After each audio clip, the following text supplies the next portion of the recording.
President Trump's tariffs have prompted a lot of debate in recent months, with significant disagreement over the economic promises and effects of this kind of intervention.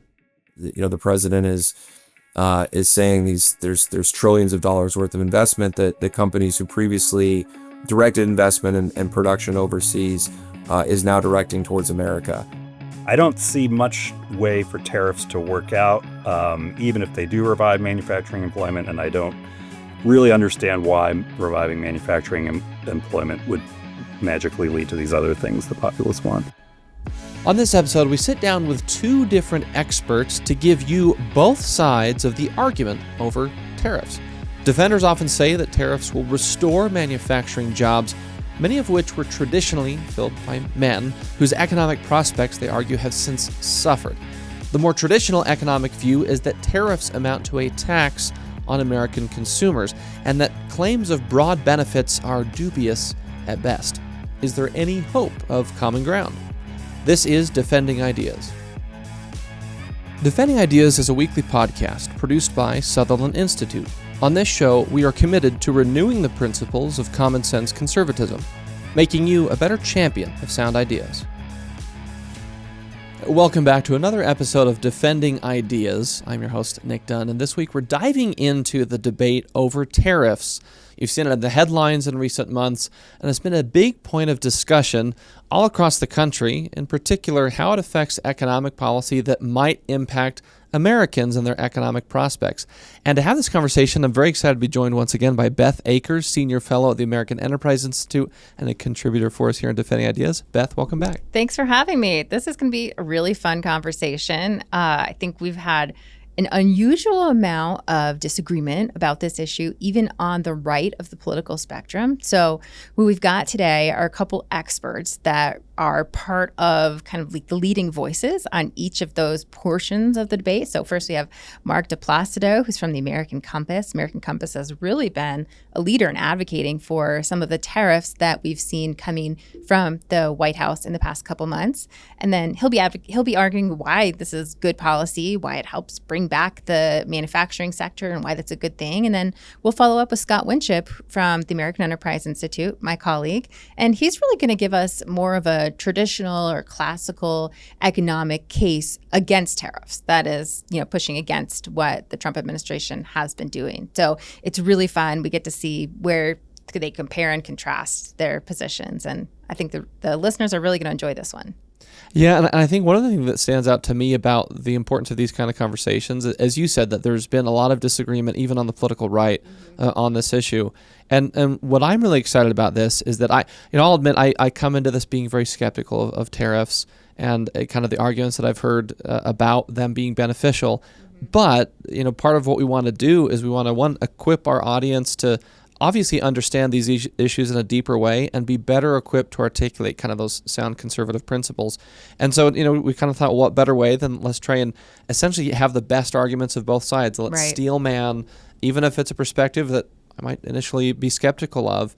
And so I'm actually really excited about this conversation to equip our listeners for that. Mm-hmm. And again, at the end of it, hopefully we'll all be better informed, but also on better footing to defend the kind of principles that we hope to espouse here on this show. Yeah, and just to situate our listeners, I mean, the notion of tariffs and the really high intervention that we've seen from the White House is really not something that the vast majority of economists are very excited about. I'd say as a profession, economists have been pretty critical. So the voice that we're going to hear first, that is Nic from American Compass, this is really representing more of a minority view within the profession.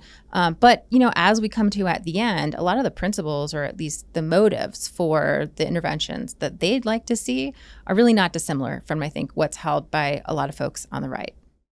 Well, with that, let's go ahead and jump into our first conversation. Again, we have Nic DiPlacido first, Scott Winship second. So you're going to kind of hear both sides and hopefully some really elevated insights on this important issue. So, Beth, let's jump right into our first interview.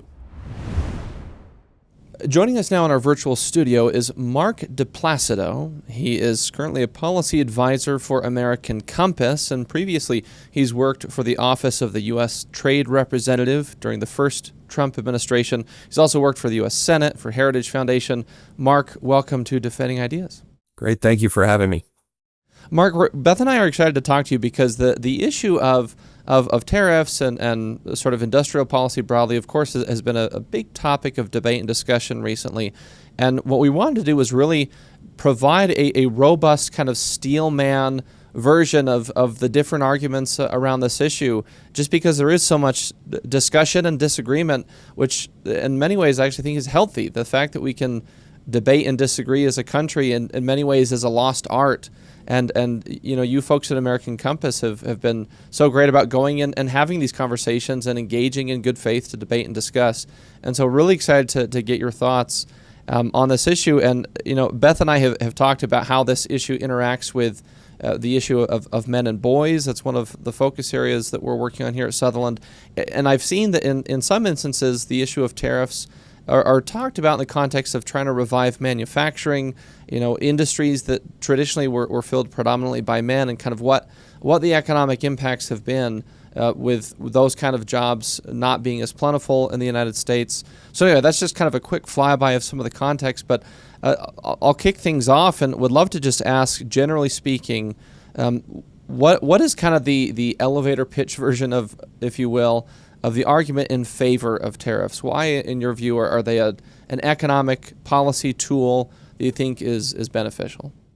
Yeah, so I would say the center of the case for tariffs in today's economy is the idea of balance. Basically, since the early 90s, the U.S. went from a trade deficit of around $30 billion in 1991 to now a deficit of about $920 billion last year. This represents about 78% of the world's total trade deficits. So even on a relative basis, this is pretty astronomical.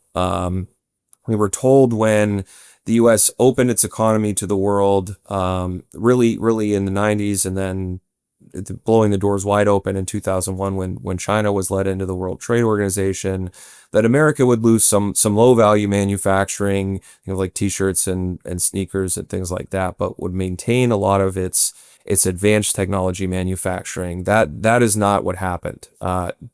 U.S. used to have about a $40 billion surplus in advanced technology manufacturing. That's now a $300 billion deficit. So that's risen right alongside the general deficit. What we've seen as a result is economic instability, fewer opportunities for particularly men in the U.S. economy, and a decline in productivity and broader innovation. As these industries and the market has shifted overseas to countries like China, who deliberately suppress consumption in their own country to support production and capture strategic markets. Mark, thanks for that. I want to set aside the last piece you just mentioned, which is about the manufacturing and particularly the opportunities for labor, and kind of circle back to where you started, which was the trade deficit piece. So when I think about trade deficit, and I think this is something that feels mysterious to non-economists and a lot of our readers probably, I've got a tremendous trade deficit with the Apple Store. I give them all my money, they give me all their stuff, and I'm okay with that. So kind of explain to us in layman's terms, really, what is concerning about this deficit, and how is the deficit, as you've characterized it, different from, what I just described, which is like this personal deficit that doesn't feel problematic. So make the case. Why is this trade deficit something we really need to act on? Yeah, so the shorthand I usually give is that a trade deficit, in this case in the United States, it's around $1 trillion a year. It essentially means that we're consuming $1 trillion more than we're producing every year.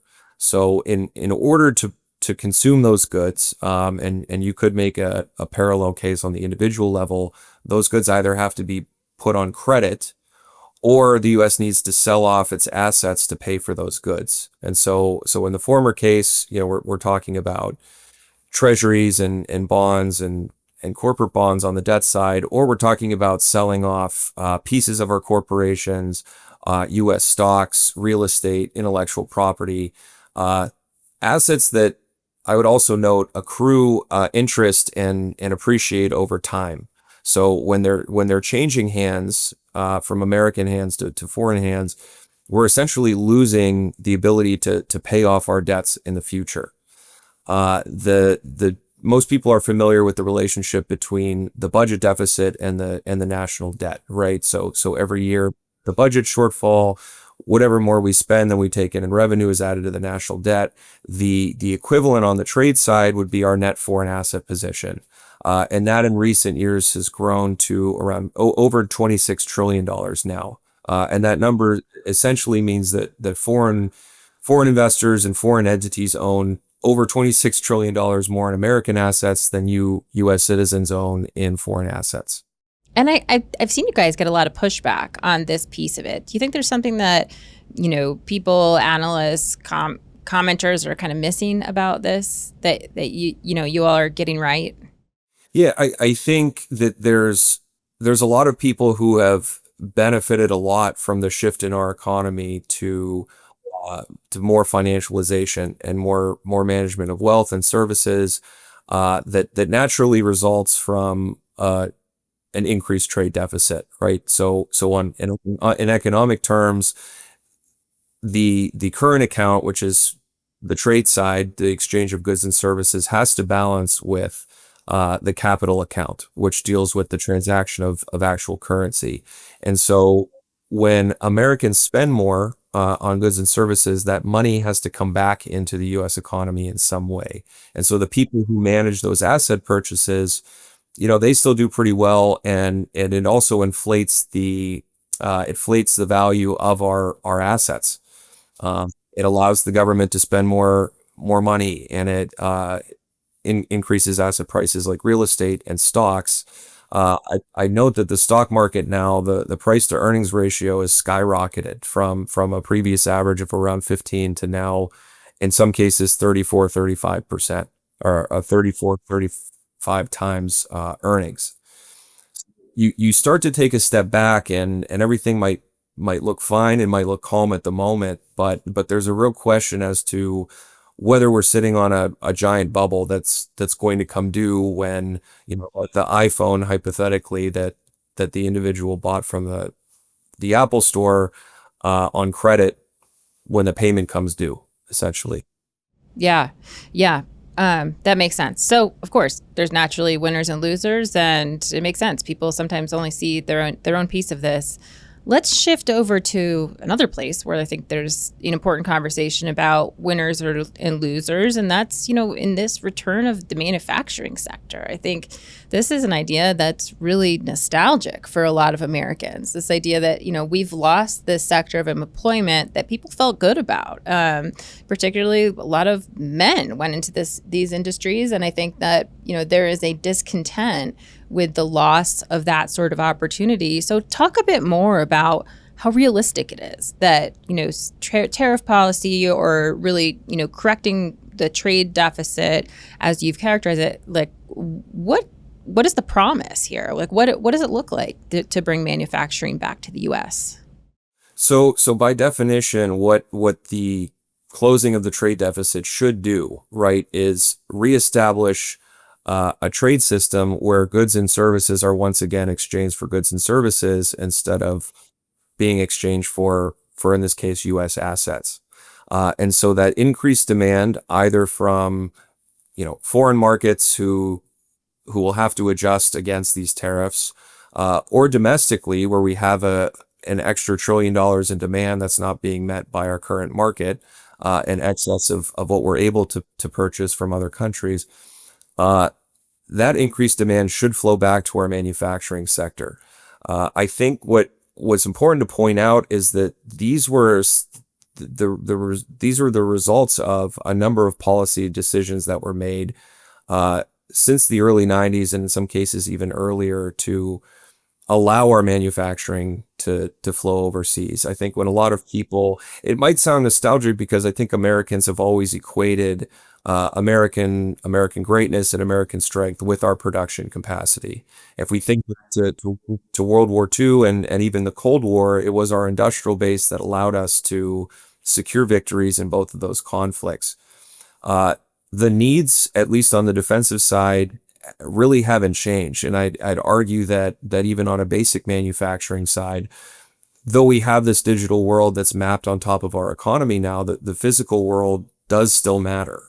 Where our goods come from, where our housing, where our raw materials, where our agriculture come from, it really still matters. And the people who would otherwise be contributing to our economy and have a stake in our economy by producing these goods have unfortunately been rendered to the sidelines, given the really predatory trade practices of a number of our trade partners, chief among them China.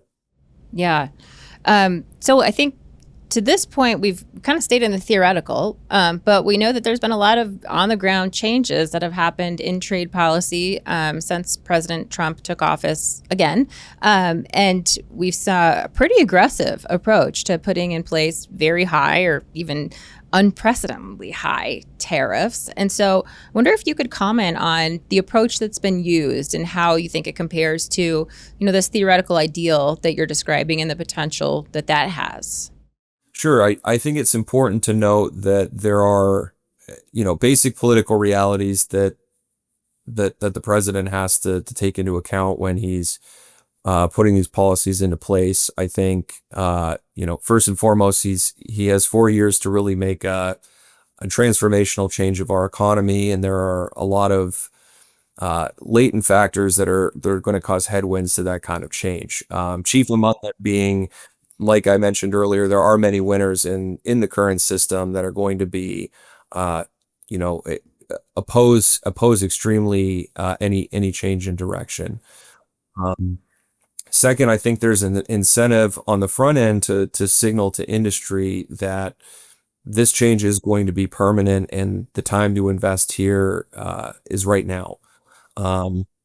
So from a strategic perspective, I maybe understand why some of the rates have risen very fastly and abruptly, even in some cases before maybe the full case has been made.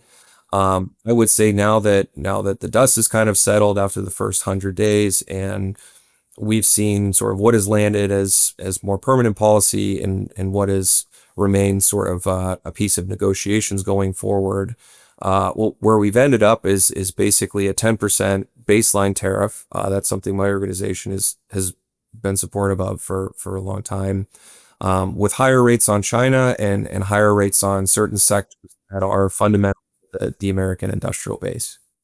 Mark, just this last week, I was sitting with a friend who was really concerned about the tariffs and the implications on her personal financial situation. And she noted that she's really close to retirement, and her investment account or retirement account has taken a huge hit because of the policies that have been put in place, and they may be lifted and they change over time. But I think that, the public has heard from President Trump that there is going to be some short run pain for the long run benefit. But I don't think that has been sufficiently articulated in terms of, what is the pain today and what is to come? I mean, can you put some meat behind that to kind of, help people who want to get on board with this, feel comfortable with what is that trade-off that we're making?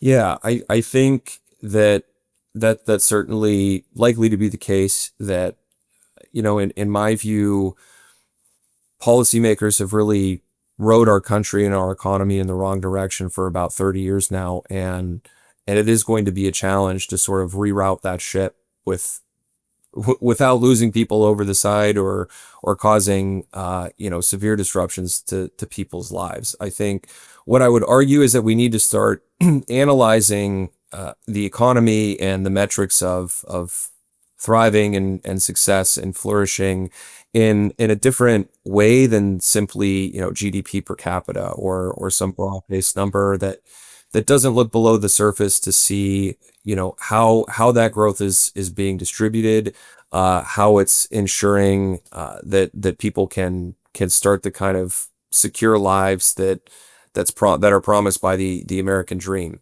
whether that's having children, owning a home, having the basic bundle of assets that they could earn in 1980 on a single income that now takes 62 weeks to earn in a 52-week year. To put a fine point on kind of that practical example, Mark, and kind of this trade-off, economics, I'm not an economist, so with full disclosure of that, but I love the field and listening to people who are highly adept in the profession of economics, which is why talking with you both is great. But kind of trying to put it in simple terms for an average family out there, just a personal experience. My wife and I, we have 2 little boys, and they, of course, are growing very fast. They're both toddlers. And so we needed new pants. And so my wife ordered from Walmart, just online, new pants for our 2-year-old. And, I think they were $3 a piece for these pairs of pants. And when they came, because there's been all this discussion about things produced in other countries, I looked at the tag and they were manufactured in a different country. And so what I want to try and understand, or maybe see if you can articulate for our listeners, is, again, the sort of cost-benefit analysis of the argument being there would be short-run costs, but there would be long-term benefits. And maybe using that as an example, being able to buy cheap clothes for a toddler from Walmart is obviously a nice thing to be able to do as a family. And so if those pants became more expensive, help kind of draw the line between that, again, temporary cost, and how is a family, and I'm especially thinking of lower income families that really have to be careful with their dollars and cents, how would buying pants from Walmart online becoming more expensive, what's the message that would say to those families, well, in the long run, there's actually going to be some benefits that you'll see from this specifically, because it's marginal enough that we would keep buying pants at Walmart, so it's not going to make us switch to buying pants that are made in the U.S.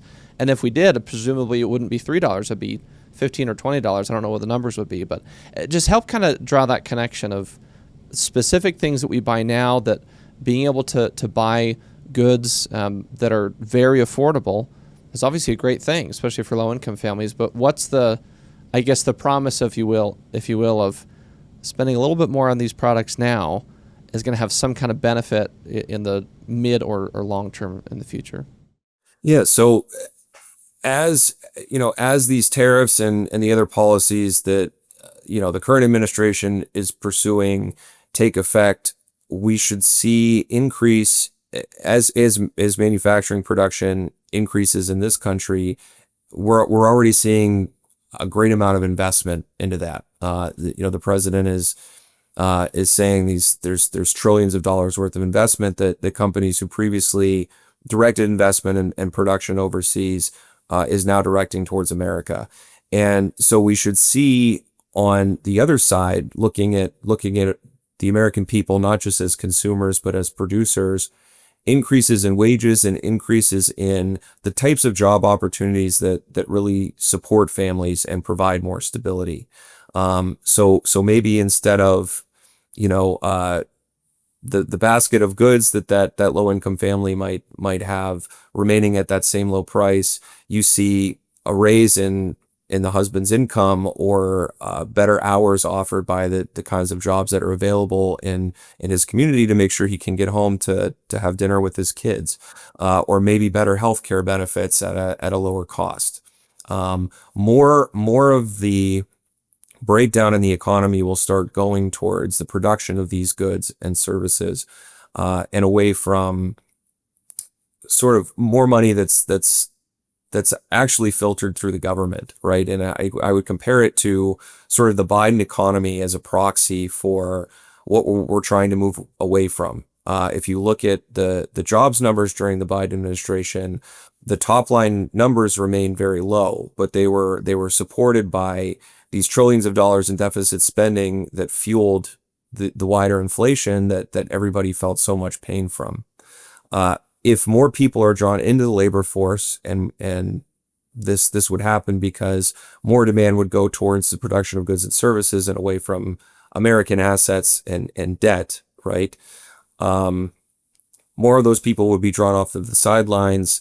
There would be less demand for government spending and government services, and we'd actually start to produce more in the economy. And that would have spillover effects as well for services, right? If you think about, for instance, being a barber, right, or getting a haircut, the technology, the time it takes to cut hair really hasn't changed in the last probably few thousand years, right? Like maybe we have some better products that we put in, but the reason haircuts now can run up to $50 or $60 from $5 maybe 50 years ago is that there have been productivity advances in the larger economy, and manufacturing drives a lot of those productivity advances. So it's the kind of economic activity that redounds to the benefits of a number of different sectors, not even just people who are working in the manufacturing sector. So we want to have more of that driving economic growth in America. We're about time, Beth. Any final things you want to ask Mark? I want to make sure we hit on all the things you wanted to cover. Yeah, I think that was a great overview. Well, Mark, we really, really appreciate it. Like I said, that this is one of the most important policy issues being debated and discussed right now. It has far-reaching implications, and we're just really grateful to you for coming on and sharing that kind of the pro perspective of looking at tariffs as an economic policy tool, and really grateful for you sharing your time and expertise with us on Defending Ideas. It was great speaking with you. Once again, that was Mark DiPlacido with American Compass. We're going to take a quick break. We'll be right back. Stick around. For a deeper dive into the issues you care about, read Sutherland Institute's official blog, Insights and Takeaways. You'll gain deep insights from policy experts and relevant takeaways voters need to know. Visit sutherlandinstitute.org.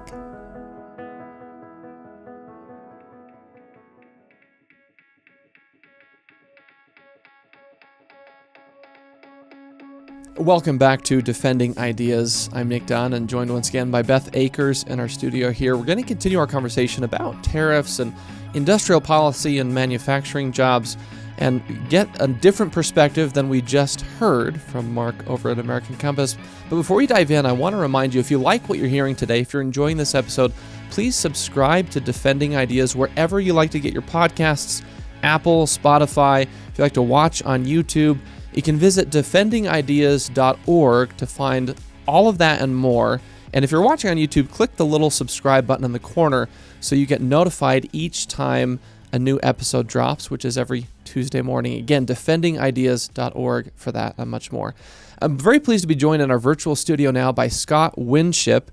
He's a senior fellow with AEI and also the director of AEI's Center on Opportunity and Social Mobility. Scott, welcome to Defending Ideas. That's a pleasure to be here. Thanks for having me.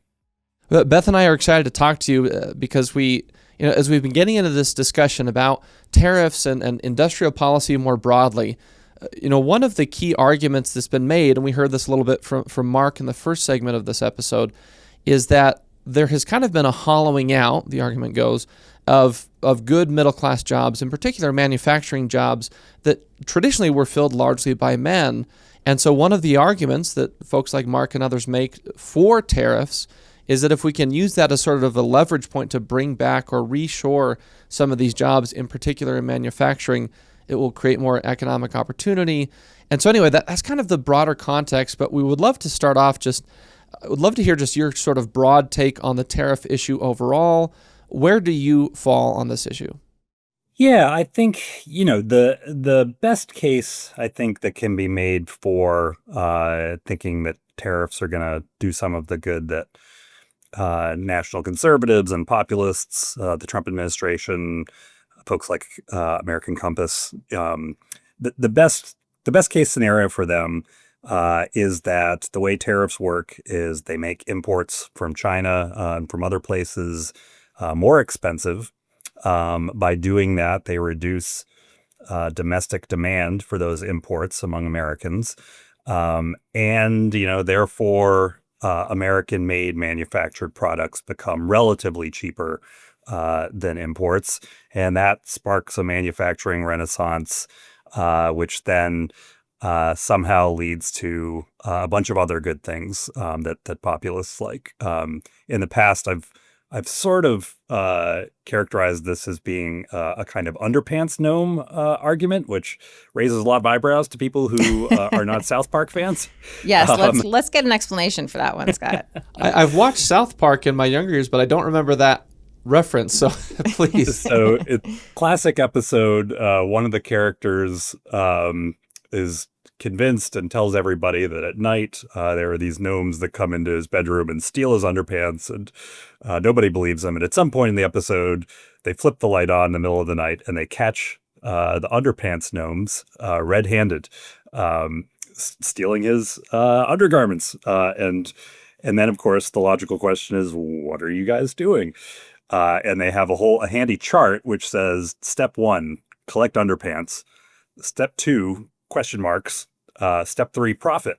And that's their explanation for what they're doing. It never, you never quite figure out what's under number 2. And I think there's a very similar argument that that the folks who want to bring back manufacturing tend to wield, which is, we reshore manufacturing somehow. Something happens, and then, step 3, we revive marriage. We reduce deaths of despair. We all these amazing, community revitalization happens. And American Compass very much claims to be about, all the great things in this number 3 bucket, but they never actually kind of get around to saying, like, what is it about manufacturing jobs or bringing them back to America that would produce these great outcomes. Anyway, I think that's the best argument that can be made. The other possibility, and actually I should say the research kind of bears out that Americans do pay the higher expense of imports. They're not paid by China. They're paid by everyday Americans. And so that's a definite, prices are going to go up. Whether that then will lead to Americans to buy more American products, really remains to be seen. There's not a lot of evidence for that.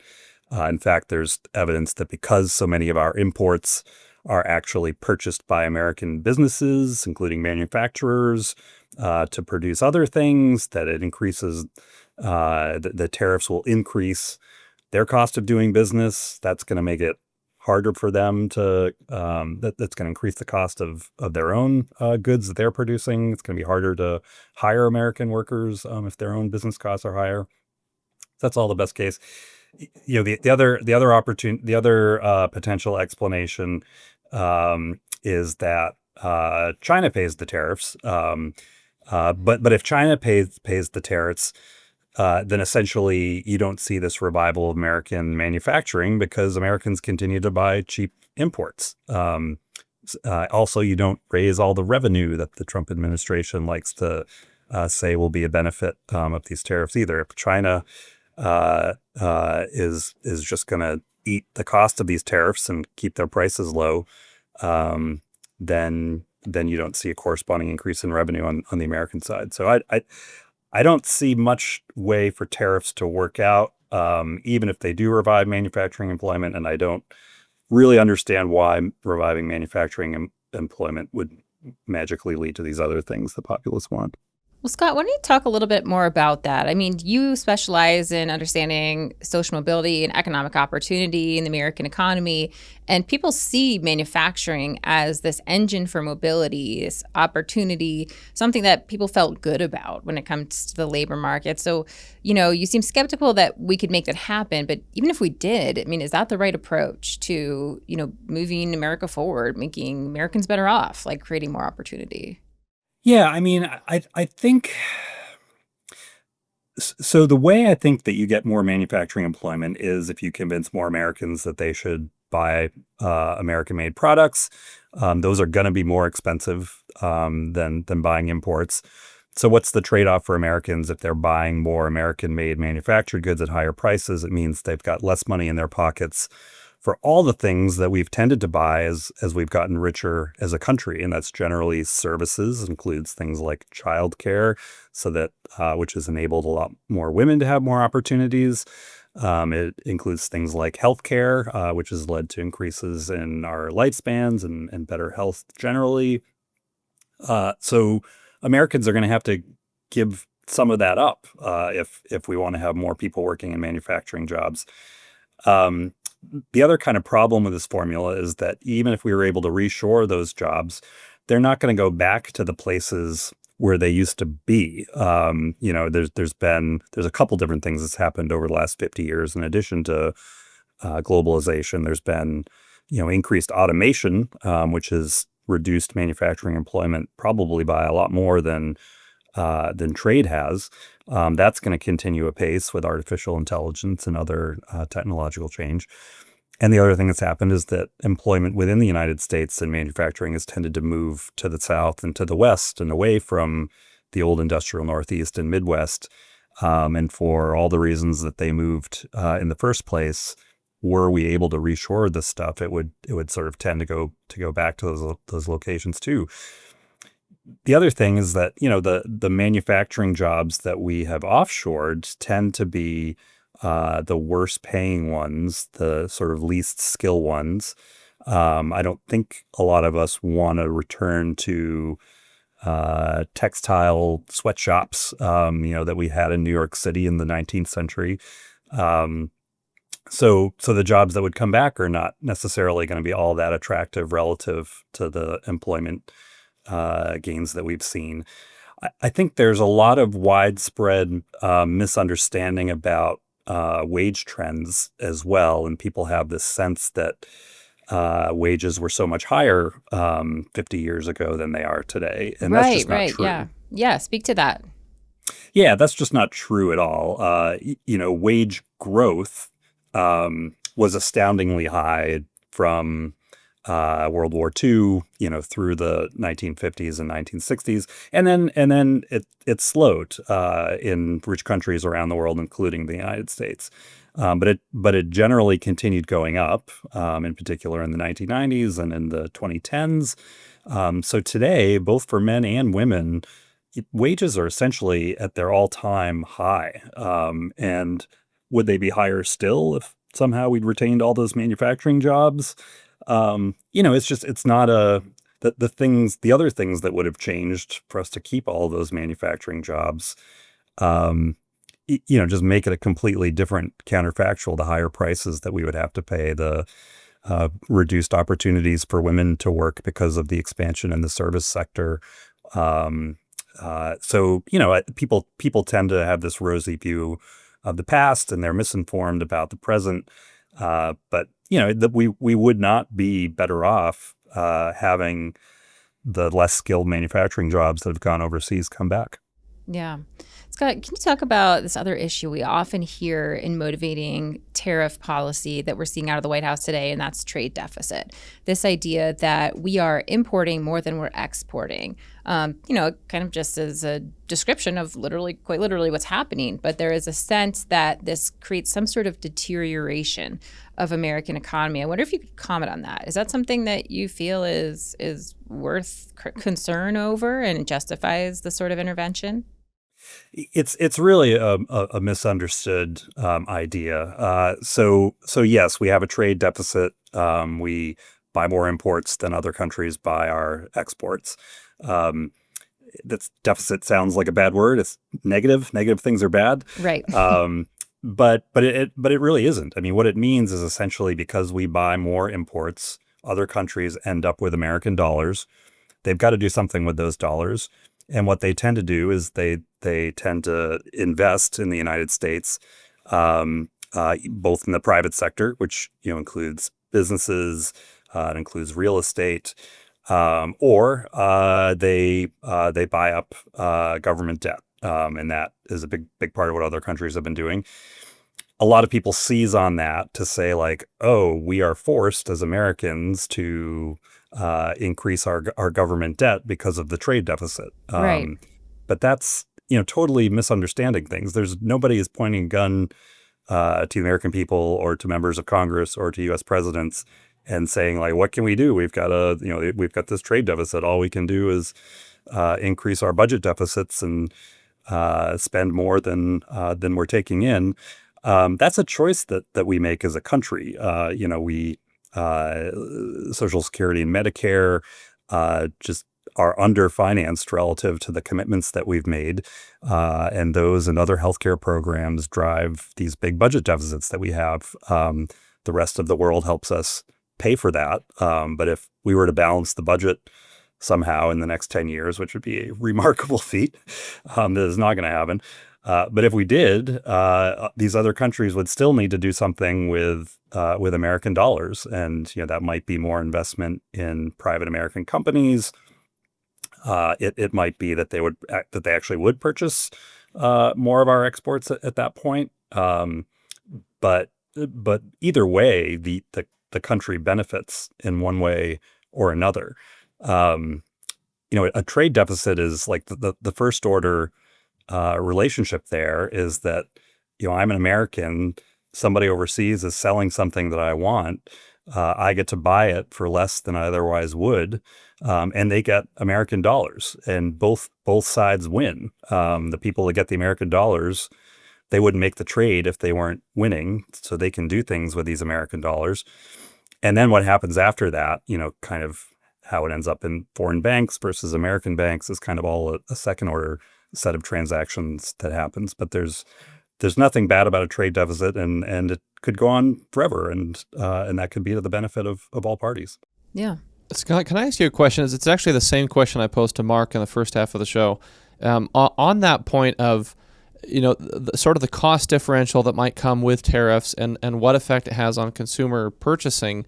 So the anecdote, and this is true. So my wife and I, we have two little boys, little toddlers, and we needed to buy new pants. As any parents of young kids know, your clothes, they fit your kids for, maybe a couple months if you're lucky, just at the rate they grow. So we needed new pants for our 2-year-old. And she just went to Walmart online and bought some pants that were $3 a pair.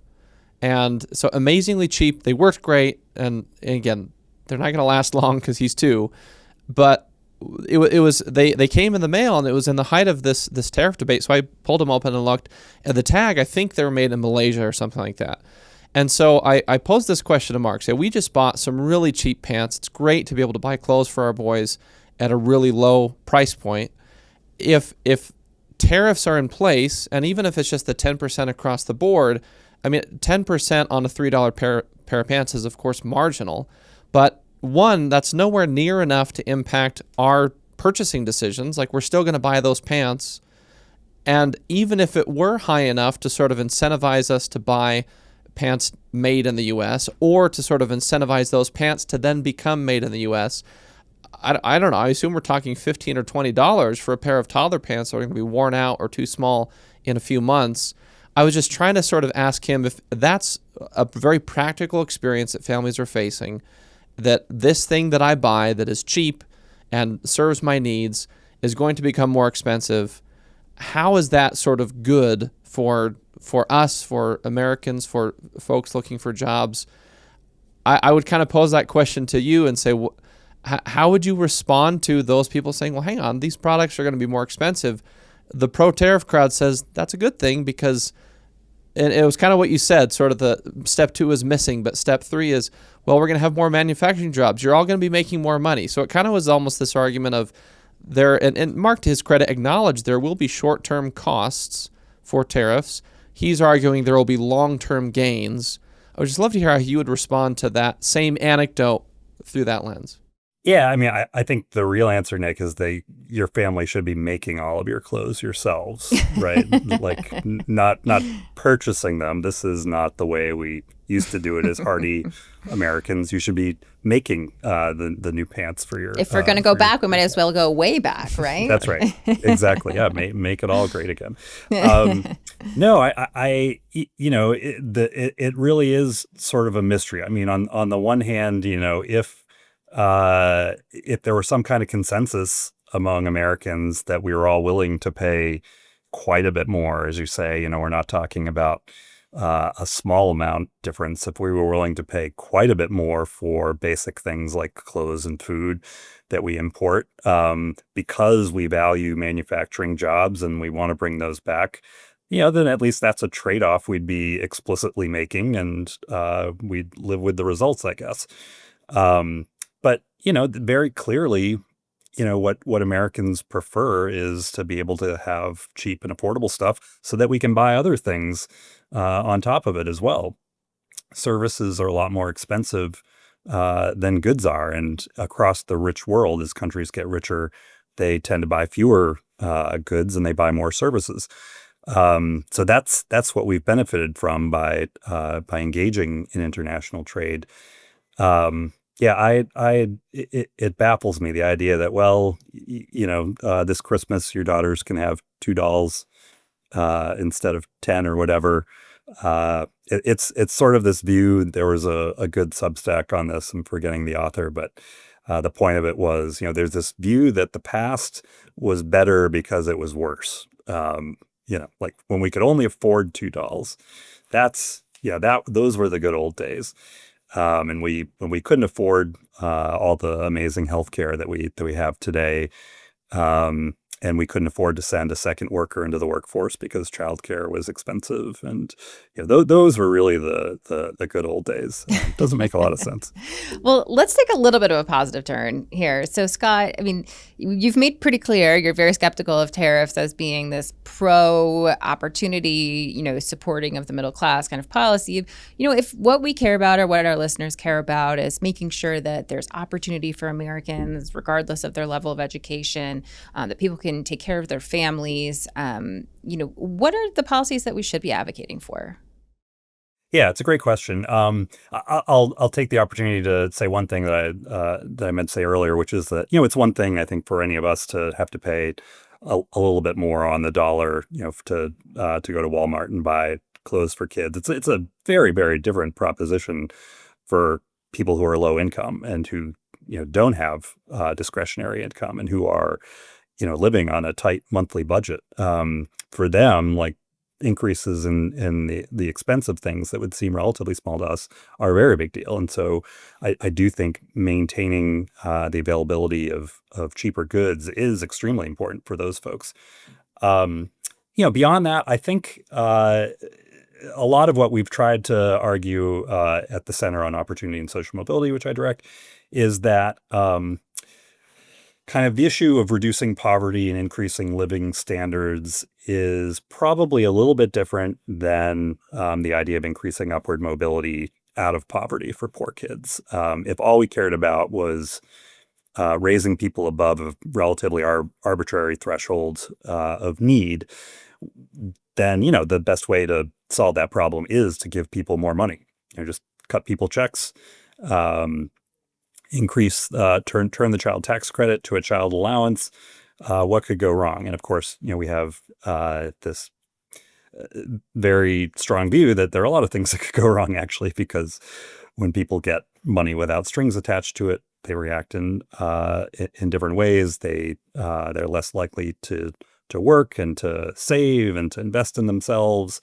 They're less likely to marry.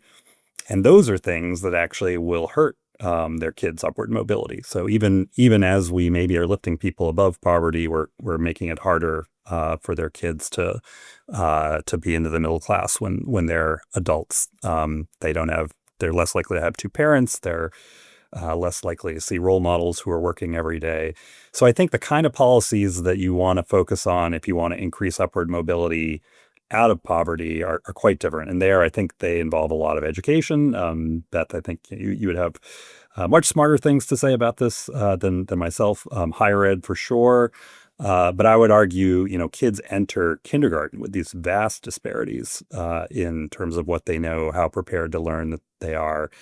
And so, one of the things that I'd like to see conservatives start to talk and think more about is just how do you reduce these very early disparities that show up, by age 5, 4, 3 years old. And we don't have a good answer for that yet. I think the left solutions are Head Start or universal preschool. Not the strong evidence there that you would like to see. In some ways, it'd be great if they were right that these things seem to make a big difference. But the evidence doesn't really seem to point that way. But we ought to keep looking for more ways to try to reduce those gaps. And then I think another factor is trying to help people move to opportunity, move to communities where the norms, the role modeling, the opportunities, the family life and the community life are going to be more conducive to their moving up as adults. And the way I think you do that is you've probably got to do some deregulation of housing and land use in areas where it's just really expensive to build affordable housing, and probably try to encourage folks who get assistance for housing, either through vouchers or public housing, to use those resources to move to areas that would better promote their kids' opportunity. Those are just a couple of big categories. I think you sort of have to throw a bunch of things at the problem, but those are the two big areas where I'd start. Yeah. Well, Scott, we're about at time. I just want to mention, I love, Beth, I appreciate your question. I was actually thinking the same kind of thing. Like, how do we turn this to what is a proactive vision for upward mobility? And if I were to be kind of generous or kind of cede some territory to the pro-tariff folks, it would be that the recognition that there are large swaths of Americans who do feel like something is missing that we used to have in this country. And, I would agree that I think the tariff approach is the wrong way to go about addressing that. But where there is that common ground is that, opportunity and upward mobility for people to be able to work and earn and provide for their families, I think that is a common rallying cry. Yeah. And in fact, that's one of our big focuses here at Sutherland. We have what's called the Work and Opportunity Initiative that I direct for us here. And a big part of that has been addressing benefits cliffs and the social safety net, reforming our federal programs to be more truly upwardly mobile, and with kind of this vision of work-based self-reliance as the ultimate goal. So I just think that there's a lot of common ground, even in this, at times it can feel like a very robust or lively debate over tariffs, and certainly there's lots of warranted disagreement. But I just like coming back to that. We're going to disagree on a lot of these other things, but the core principle of course, we want to increase economic opportunity here at home. We might disagree about how to do that, but I love that consensus rallying cry. So Yeah, I agree. So thanks, Scott, for kind of giving us that vision. Yeah, absolutely. I completely agree with you. And I think American Compass in particular has a lot of overlap on things like safety net reforms that I would certainly sign on to. Would love to see more opportunities to focus on some of those areas rather than the sort of counterproductive trade stuff they're pursuing. Well, Scott, we'll have to have you back because just on that last point, there's a lot that we can also dive into there, maybe in future conversations. But we will leave it there for time. We're so appreciative of you sharing your time and expertise with us on defending ideas. We'll have to have you on again soon. That sounds great. I would love to do it. Once again, that was Scott Winship from American Enterprise Institute, where he directs the Center on Opportunity and Social Mobility. We're going to take a quick break. When we come right back, we'll leave you with some final talking points. This is Defending Ideas. Stick around. Sometimes it's hard to keep up with the latest policy debate that affects your life. The solution? Subscribe to Sutherland Institute's weekly newsletter, where you'll find in-depth insights from seasoned policy experts, compelling multimedia, and advance notice of special events. Visit sutherlandinstitute.org. Welcome back.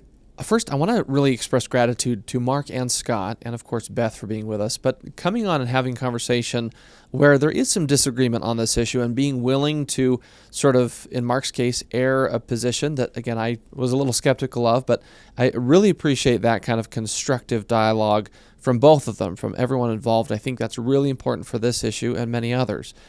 I mentioned at the top of the episode that I was skeptical of the pro-tariff argument coming into this conversation, and while I wasn't dissuaded from that skepticism in this conversation, it has prompted some thoughts for how I think you and I can move forward constructively on this issue.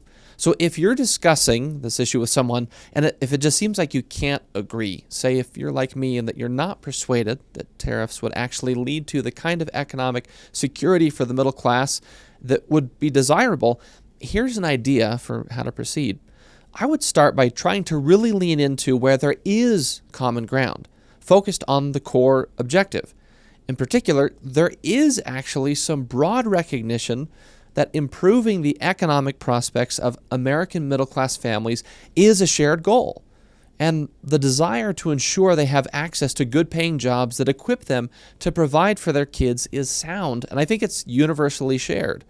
We should start by having a discussion about the best ways to increase upward mobility for lower and middle-class families, and that includes a recognition, in part, of the labor shortages that our nation has faced in recent years, particularly in the skilled trades, which can actually offer a real engine of opportunity for the families we all care about. In addition, investing in education and workforce training opportunities, keeping taxes low and regulation limited, reasonable, and consistent, and removing government barriers to work, while bolstering civic institutions that correlate strongly with upward mobility. These are all valid. These are the kind of things that I would argue are actually more effective ways to help the American middle class thrive. Well, that is it for this episode of Defending Ideas. If you enjoyed this discussion, please visit defendingideas.org, where you can access previous episodes and watch or listen on your favorite platform. Don't forget to subscribe to Defending Ideas on Apple Podcasts, Spotify, YouTube, wherever you like to get your shows. Search for Defending Ideas, and please share this episode on your own social media profiles or with a friend, family member, or coworker who may find it interesting. And lastly, if you want to support the broad work of Sutherland Institute, if you want more conversations like this, please make a contribution at sutherlandinstitute.org/donate. Thanks again for joining us on Defending Ideas from the Sutherland Institute in Salt Lake City. I'm Nic Dunn. We'll see you next time.